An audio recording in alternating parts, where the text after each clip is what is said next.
नमस्कार, स्वागत है आप सभी का देवभूमि समाचार में। मैं हूं आपके साथ सुनील चौहान। आज सीएम धामी का यूपी और गुजरात का दौरा है। शाम 4 बजे मुख्यमंत्री पहुंचेंगे लखनऊ। उत्तराखंड महोत्सव 2023 का शुभारंभ कार्यक्रम है। कार्यक्रम में मुख्यमंत्री पुष्कर सिंह धामी होंगे शामिल। रात 8 बजे सीएम धामी पहुंचेंगे अहमदाबाद। कल होने वाले रोड शो में मुख्यमंत्री होंगे शामिल। तो ये खबर आपके साथ हम साझा कर रहे हैं। आपको बता दें, उत्तराखंड महोत्सव 2023 का शुभारंभ कार्यक्रम है, जिसको लेकर मुख्यमंत्री लगातार दौरे पर है। कार्यक्रम में मुख्यमंत्री पुष्कर सिंह धामी शामिल होंगे, जिसको लेकर बताया जा रहा है कि अहमदाबाद पहुंच जाएंगे। रात 8 बजे सीएम धामी पहुंचेंगे अहमदाबाद। गुजरात जा रहे हैं सीएम धामी और कल होने वाले रोड शो में मुख्यमंत्री इसमें शामिल होंगे। तो मुख्यमंत्री का अहमदाबाद दौरा है। पुष्कर सिंह धामी का सीएम धामी का यूपी और गुजरात का दौरा है। आज शाम को 4 बजे मुख्यमंत्री पुष्कर सिंह धामी लखनऊ पहुंचेंगे। लखनऊ के बाद अहमदाबाद जाएंगे, फिर जाकर वहां पर एक जनसभा को संबोधित करेंगे। उत्तराखंड महोत्सव 2023 का शुभारंभ कार्यक्रम है। और इस खबर पर हमारे साथ वो लाइन पर तुषार गुप्ता देहरादून से हमारे साथ जुड़ चुके हैं। तुषार, क्या कुछ और अहम जानकारी इस पूरे दौरे को लेकर?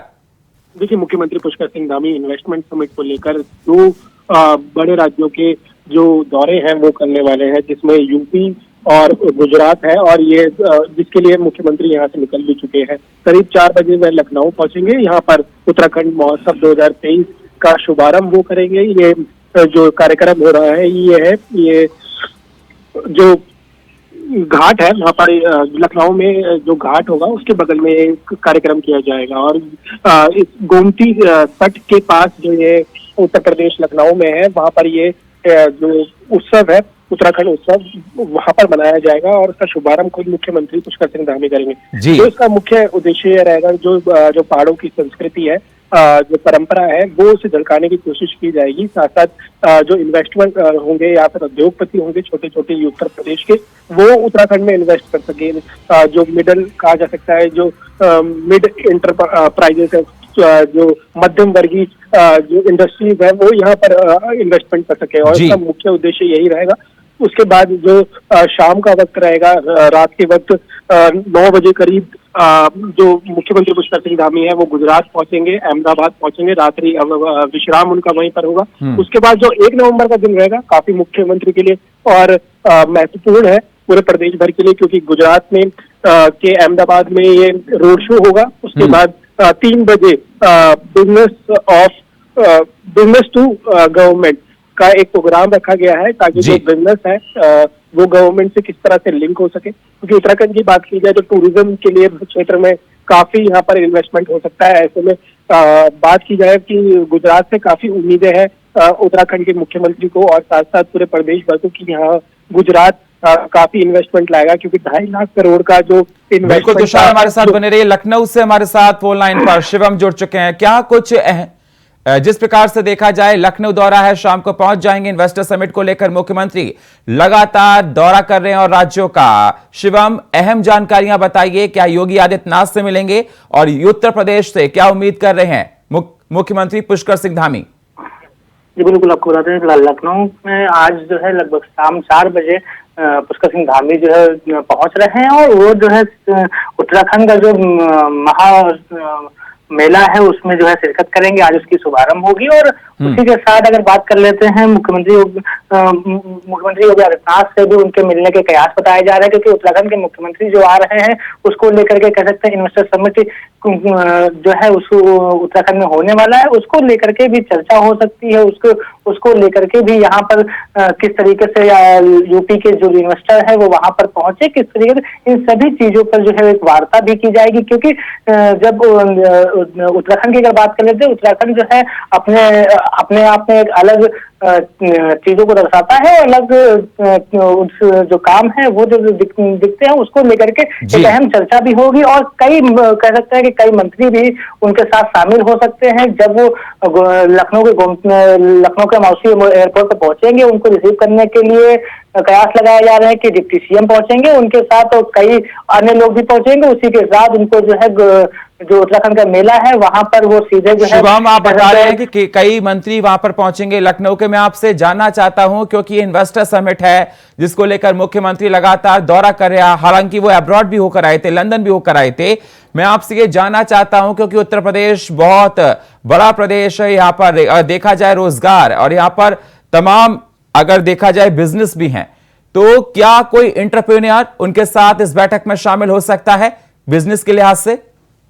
जी बिल्कुल कह सकते हैं। जिस तरीके से लगातार जो कहा जा सकता है, जैसे ही वो यहाँ लखनऊ पहुंचेंगे पुष्कर सिंह धामी, उसके बाद वहाँ उनको रिसीव करने के बाद जब वो उत्तराखंड का जो सम्मेलन जो महामेला है उसमें पहुंचेंगे, उसकी जो शुभारंभ करेंगे, उसके बाद जो है कई लोगों से वार्ता हो सकती है क्योंकि इन्वेस्टर समिट चल रहा है। उसको लेकर के वो गुजरात भी जा रहे हैं, देर शाम यहाँ से निकलेंगे। उसके पहले जो यहाँ के लोग होंगे उनके साथ वार्ता होने की उम्मीद जो बताई जा रही है। साथ आप बने रहिए। तुषार गुप्ता हमारे साथ जुड़े हुए हैं देहरादून से। तुषार, किस प्रकार से देखा जाए, क्योंकि मुख्यमंत्री लगातार कोशिश कर रहे हैं इसे इन्वेस्टर समिट को सफल बनाने के लिए, जो होने जा रहा है वो लंदन का दौरा कर चुके हैं और अहमदाबाद अगर देखा जाए सबसे पहले इन्वेस्टर समिट अहमदाबाद में स्टार्ट हुआ था, उसको देखते हुए और राज्यों ने अपनाया इन्वेस्टर समिट को। तो अहमदाबाद से उत्तराखंड वासियों को, मुख्यमंत्री को क्या उम्मीद है, वहां से क्या क्या मिल सकता है इन्वेस्टर समिट के लिए?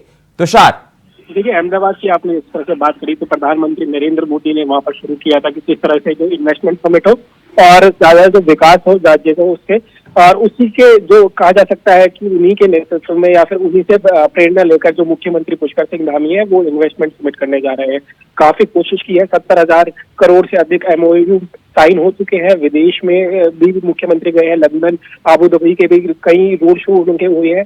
ऐसे में बहुत जरूरी है कि उनका वो हर राज्य से मिले और हर राज्य के मुख्यमंत्री से मिले और साथ साथ अपनी जो प्रेजेंटेशन है उत्तराखंड की वो दिखाने की कोशिश करें। और उसी के लिए जो उत्तराखंड महोत्सव 2023 लखनऊ में मनाया जा रहा है वो एक झलकी दिखाई जा रही है इन्वेस्टर्स को कि किस तरह का जो उत्तराखंड का माहौल है और साथ साथ किस तरह की नीतियां उत्तराखंड में है, क्योंकि कई विभागों के वहां पर स्टॉल्स भी लगाए जाएंगे। तो ऐसे में बहुत जरूरी है कि बिल्कुल तुषार, अगर देखा जाए उत्तराखंड की अगर डेमोग्राफी की बात की जाए, वहां की बायोग्राफी की बात की जाए तो वो और स्टेट से बहुत अलग है। मैं आपसे ये जानना चाहता हूं कि क्या अंदाजा लगाया जाए, क्योंकि उत्तराखंड की अगर हिल स्टेशंस वहां पर बहुत हिली एरियाज हैं, वहां के वेदर्स, एटमॉस्फेयर अलग रहते हैं, तो मुख्यमंत्री ऐसे कौन से एंटरप्रेन्योर्स को, कौन से बिजनेस को पहले तवज्जो देंगे जो कि उत्तराखंड के लिहाज से सबसे पहले देखा जाए? देखिए, उत्तराखंड की बात की जाए तो पर्वतीय क्षेत्र है और यहाँ पर टूरिज्म के लिए जो लोग आते हैं, यात्री आते हैं, 4 धाम के लिए यहाँ पर यात्री देखते हैं। और कई डेस्टिनेशन ऐसी हैं कि जिस तरह से अभी हमने देखा कि प्रधानमंत्री नरेंद्र मोदी आदि कैलाश के दर्शन करने पहुंचे थे। तो ऐसे में कई खूबसूरत जगह यहाँ पर है, तो टूरिज्म के लिहाजा से यहाँ पर इन्वेस्टमेंट हो सकता है। एक उषा ब्रेकर कंपनी से 1000 करोड़ का जो MOU साइन हुआ है, कहीं ना कहीं उड़न खटोला के लिए वो साइन हुआ है। और ऐसे में हम देख सकते हैं कि कहीं ना कहीं जो केदारनाथ से जो गौरीकुंड तक एक प्रोजेक्ट बनाया गया है, प्रधानमंत्री का विजन है कि वहां से ट्रॉली जो उड़न खटोला है वो केदारनाथ तक पहुंचे, तो वो बता सकता है कि वो उषा ब्रेकर को मिल सकता है। साथ साथ कई छोटे मोटे जो उड़न खटोले के जो रूट्स हो सकते हैं वो भी देखने को मिल सकते हैं। साथ साथ पैराग्लाइडिंग या फिर स्पोर्ट्स कह सकते हैं, जो इस तरह से पैराग्लाइडिंग या फिर आइस स्केटिंग, क्योंकि यहाँ बर्फ भी पड़ती है। तो कहीं ना कहीं जो टूरिज्म तो ये बिल्कुल देखा जाए जो इन्वेस्टमेंट होगा वो टूरिज्म को लेकर सबसे ज्यादा उसको इंपॉर्टेंस दी जाएगी। तो शार, आप जैसा बता रहे हैं, और अगर देखा जाए सुनने में ये भी आ रहा था कि मेडिसिन कंपनी को भी प्रमोट किया जा रहा है, क्योंकि उत्तराखंड एक हिल एरियाज, वहां पर बहुत मेडिसिनल प्लांट्स हैं, तो जिसको लेकर यह देखा जा रहा है कि मुख्यमंत्री लगातार ऐसे लोगों से भी संपर्क कर रहे हैं कि वहां पर इस प्रकार के उद्योग को आगे बढ़ाया जा सके। सही बोला, मेडिसिन के लिए अगर उत्तराखंड की बात की जाए तो सबसे ज्यादा जड़ी बूटियां हिमालय में ही मिलती है। ऐसे में ये हिमालय क्षेत्र से सटा हुआ पूरा प्रदेश है। ऐसे में जो जड़ी बूटियां हैं वो हर बीमारियों को यहाँ पर उपचार कर सकती है। अगर पतंजलि की बात की जाए, बाबा रामदेव जिस तरह से कार्य कर रहे हैं, उन्होंने भी कई 1000 करोड़ का MOU सरकार के साथ साइन किया है। ऐसे में बहुत जरूरी है कि जो हमारी प्राकृतिक जड़ी बूटियां हैं उन्हें दवाइयों के साथ जोड़ा जाए, चाहे वो मॉडर्न दवाइयां हो या फिर आयुर्वेदिक हो। ऐसे में दोनों के लिए बहुत जरूरी है कि हम वो यहाँ जो कंपनीज है वो यहाँ पर इन्वेस्ट करें, और ये जो यहाँ की जड़ी बूटियां हैं यहाँ इस पर नजर बनाए हुए हैं कि वहां की इकोनॉमी को, रेवेन्यू को बढ़ाया जाए इस इन्वेस्टर समिट से, लोगों को रोजगार मिले। बहुत बहुत शुक्रिया तुषार हमारे साथ जुड़ने के लिए, और शुभम आपका हमारे साथ लखनऊ से जुड़ने के लिए बहुत बहुत शुक्रिया। डोईवाला में सरदार वल्लभ भाई पटेल की जयंती के अवसर पर राष्ट्रीय एकता दिवस मनाया गया, तो वहीं कोतवाली में देवेंद्र सिंह चौहान ने पुलिस कर्मियों को देश में एकता और अखंडता को बनाए रखने के लिए शपथ दिलाई। इस दौरान सभी पुलिसकर्मी ने शपथ ली कि मैं सत्यनिष्ठा और पूर्ण ईमानदारी के साथ देश की एकता और अखंडता को बनाए रखने के लिए जीवन प्रयत्न, ईमानदारी और निष्ठा पूर्वक कार्य करूंगा। इस अवसर पर डोईवाला के पुलिस क्षेत्र अधिकारी अभिनय चौधरी ने कहा कि आज के दिन एक अखंड भारत का निर्माण हुआ था, इसीलिए आज के दिन सभी थाने चौकियों में सभी पुलिस कर्मियों को देश के एकता अखंडता की शपथ दिलाई जाती है, ताकि देश में सद्भावना बनी रहे।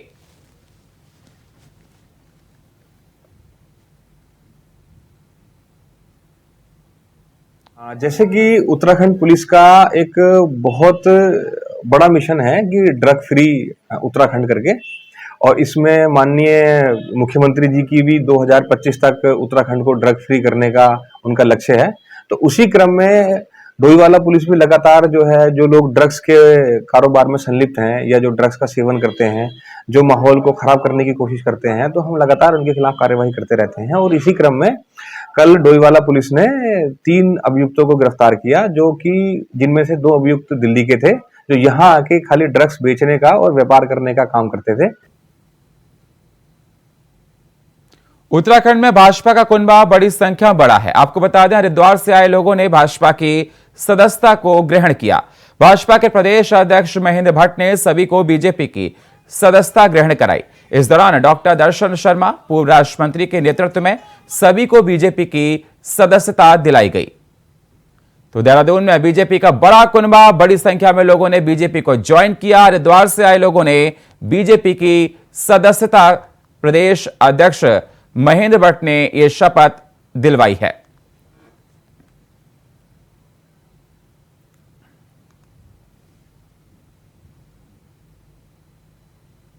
नेहरू कॉलोनी पुलिस के द्वारा नशा तस्करों के खिलाफ बड़ी कार्रवाई की गई, जिसमें 2 नशा तस्करों को दून यूनिवर्सिटी रोड से 72 ग्राम अवैध स्मैक के साथ गिरफ्तार किया गया, जिनकी कीमत करीब 7 लाख रुपए बताई जा रही है। वहीं पूछताछ में दोनों अभियुक्तों द्वारा स्मैक को बरेली से खरीदकर देहरादून में कॉलेजों में पढ़ने वाले छात्रों को बेचने के लिए लाना बताया है। तो आपको बता दें, देहरादून में नशा तस्करों के खिलाफ बड़ी कार्रवाई की गई, जिसमें 2 नशा तस्करों को पकड़ा गया। पुलिस ने पकड़ा है 72 ग्राम अवैध स्मैक के साथ इनको गिरफ्तार किया। लगभग मार्केट में इसकी कीमत 7 लाख रुपए बताई जा रही है।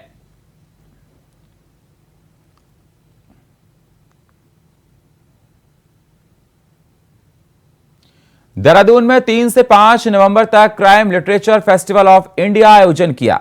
यह देश का इकलौता और पहला साहित्य समारोह है जो केवल अपराध से संबंधित किताबों और फिल्मों पर आधारित है। समारोह में जाने माने लेखक, फिल्म निर्माता, कलाकार और पुलिस अधिकारी भाग लेंगे।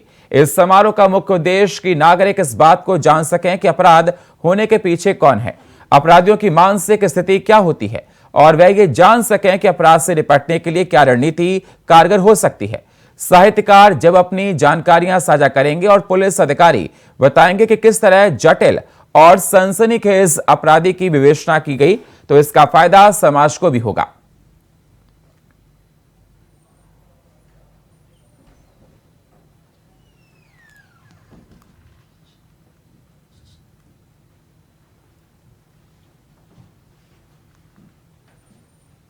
अट्ठाईस अक्टूबर से 30 अक्टूबर तक पुलिस लाइन देहरादून में आयोजित किए गए उपवा मेले, दिवाली मेले का 30 अक्टूबर को राज्यपाल लेफ्टिनेंट जनरल गुरमीत सिंह उत्तराखंड महोदय की गरिमा में उपस्थिति में भव्य समापन किया गया।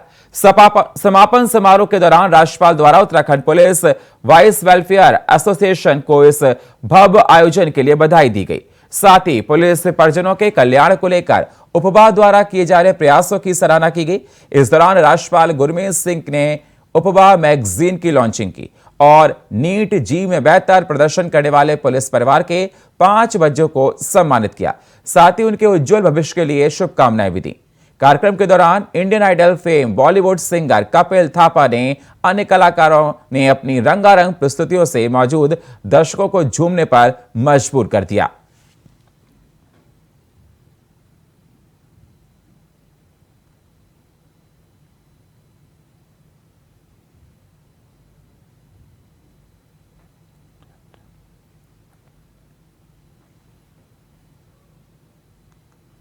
राष्ट्रपति द्रौपदी मुर्मू अपने 7 नवंबर के अपने 3 दिवसीय दौरे पर उत्तराखंड जारी हैं।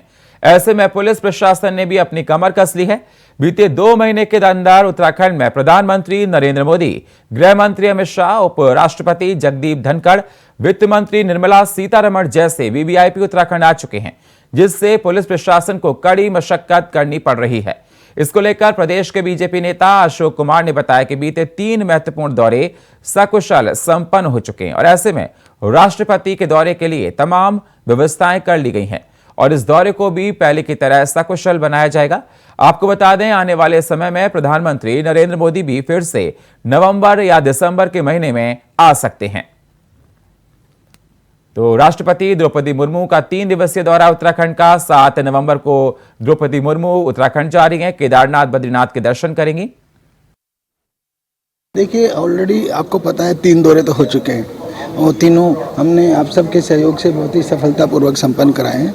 एक सबसे बड़ा दौरा बाकी है, आपको पता ही है, माननीय राष्ट्रपति महोदय आ रही है, उसके लिए भी हम पूरी तैयारियां कर रहे हैं। फुल प्रूफ सुरक्षा व्यवस्था रहेगी। तो सर, इस पर टाइगर सफारी के नाम पर कॉर्बेट में 6000 से अधिक पेड़ों के अवैध पतन के मामले में तत्कालीन वन मंत्री हरक सिंह रावत ने सीबीआई को खुली चुनौती दी है।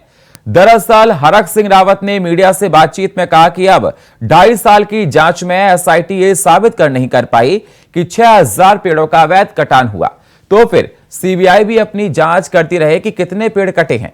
गौरतलब है कि पाखरो टाइगर सफारी में हजारों पेड़ों के अवैध पतन और करोड़ों की वित्तीय अनियमितताओं की सीबीआई जांच कर रही है, जिसको लेकर हरक सिंह रावत ने सीबीआई को चुनौती दी है।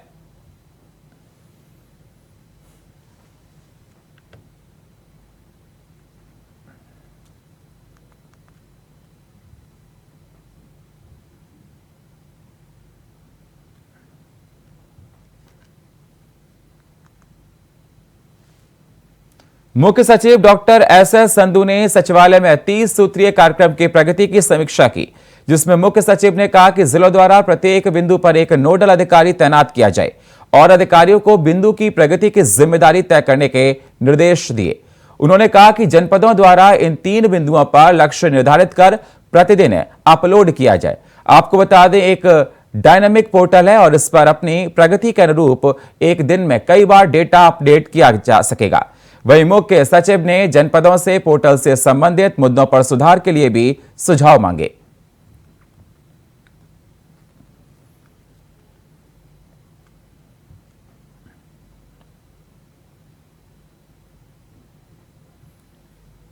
उत्तराखंड बीजेपी द्वारा 2022 के विधानसभा चुनाव में हारी हुई 23 विधानसभा में सांसदों के प्रवास किए जाने को लेकर उत्तराखंड कांग्रेस की मुख्य प्रवक्ता गरिमा दसोनी ने बीजेपी नेतृत्व को आड़े हाथों लिया है। दसोनी ने कहा कि आखिर उत्तराखंड बीजेपी को राज्य की 23 विधानसभा में ही दिलचस्पी क्यों है, बाकी 47 विधानसभाओं में ऐसे विकास के कौन से कीर्तिमान स्थापित कर दिए गए जिनको लेकर भाजपा नेतृत्व और संगठन इतना आश्वस्त दिखाई पड़ रही हैं।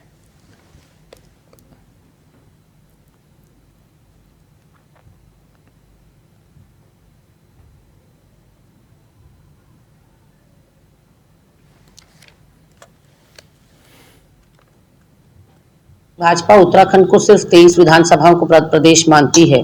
47 सीटों में आप जीते जरूर हैं, लेकिन आपके विधायकों ने कोई ऐसे विकास के आयाम नहीं स्थापित किए हैं उन विधानसभाओं में कि जनता में आक्रोश और गुस्सा ना हो, या वहां की जनता को आप इस तरह से अनाज छोड़ दें।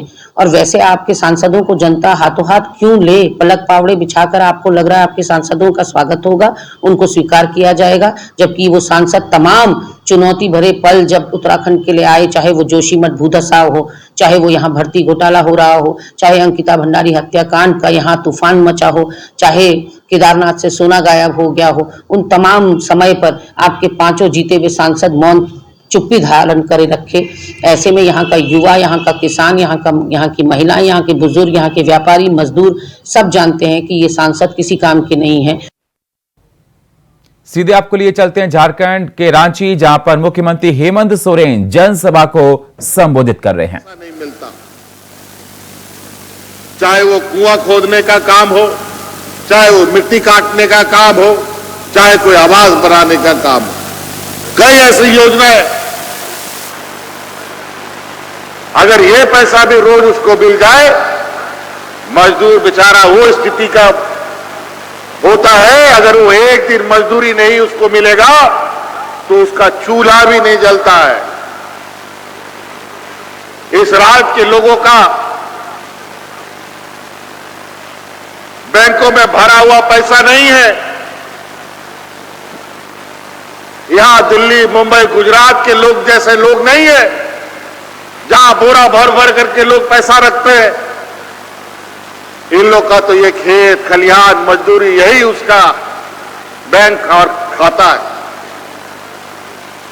और यही वजह आज इस राज्य की गरीबी की वजह से हमने इस देश का ये पहला राज्य बनाया जहां हम इस राज्य के सभी बुजुर्गों को पेंशन देने का काम करते हैं,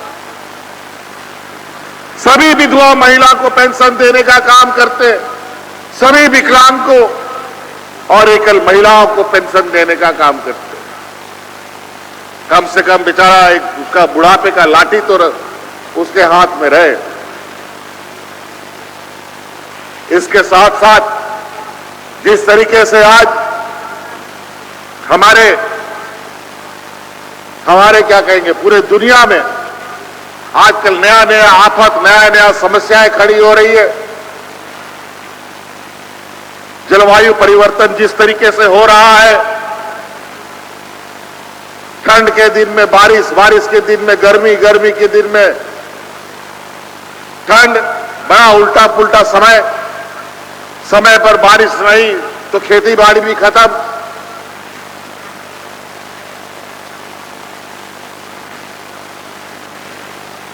इतनी बुरी स्थिति है और साथ साथ में देश के अंदर नई नई नीतियों के माध्यम से गरीबों के पेट पर लात मारने का काम। आज देख लीजिए, महंगाई आसमान छू गया है। आज आटा, तेल, नमक, बच्चों को पढ़ाने का किताब, कलम, जूता, चप्पल कितना महंगा हो गया।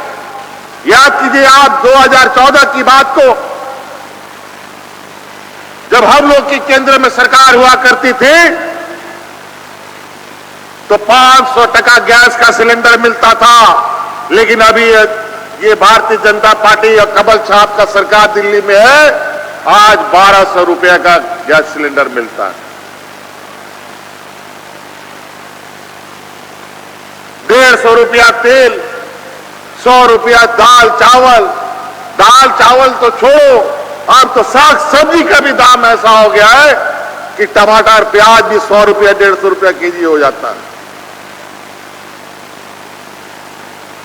महंगाई बेलगाम घोड़ा की तरह आसमान छू रहा है, लेकिन करने वाले उसको कंट्रोल करने की स्थिति पे नहीं है। और हम लोग इन प्रकार गरीबों को राहत देने का उपाय करते हैं तो राज्य सरकारों के साथ सौतेला व्यवहार किया जाता है। आज आपको मालूम होना चाहिए, इससे पहले की सरकार ने इस राज्य के लगभग 11 लाख गरीबों का राशन कार्ड डिलीट कर दिया था। हमारी सरकार बनने के बाद अतिरिक्त 20 लाख हरा राशन कार्ड बना करके गरीबों के बीच में हम लोग बांटे, ताकि हम उनको राहत दे सके। और सोचे कि हम सरकारी दुकान से राशन खरीदेंगे तो सस्ता में मिलेगा, लेकिन सरकारी दुकान से केंद्र सरकार ने हमको खरीदने का मना कर दिया, नहीं दिया अपना राशन अपने दुकान से कि 2 टका हमको सस्ता मिलेगा। हम लोग को खुले बाजार से महंगे दामों में अनाज खरीद करके गरीबों को बांटने के लिए मजबूर होना पड़ा। आज भी अखबार में आप पढ़े होंगे कि दाम की बढ़ोतरी की वजह से गरीबों को जो हम दाल देने का निर्णय किए हैं, वो दाल देने में भी अभी दिक्कत होने वाली है, लेकिन हम उसका भी रास्ता निकालेंगे। आज ही अखबार में हम पढ़े कि कुछ समस्याएं आ रही है, महंगाई सिर्फ आपके लिए नहीं, सरकार के लिए भी महंगाई बढ़ती है। इसीलिए जितने भी हमारे खेती बाड़ी से जुड़े किसान भाइयों से भी हम आग्रह करना चाहेंगे, आप किसान पद्धति को थोड़ा बदलने का प्रयास कीजिए। आजकल जिस तरीके से हमारे राज्य में बहुत आयात में लोग गेहूं जैसे चीजों को खेती करते हैं, इसके अलावा भी और भी खेती बाड़ी करने का व्यवस्था है। बिरसा हरित ग्राम योजना से जुड़िए, फलदार पेड़ लगाइए, आय में बढ़ोतरी कर सकते हैं। तो देखा आपने, झारखंड के मुख्यमंत्री हेमंत सोरेन जनसभा को संबोधित कर रहे थे। और फिलहाल हमारे इस बुलेटिन में इतना ही। बाकी खबरों के लिए आप बने रहिए हमारे साथ। तब तक के लिए नमस्कार।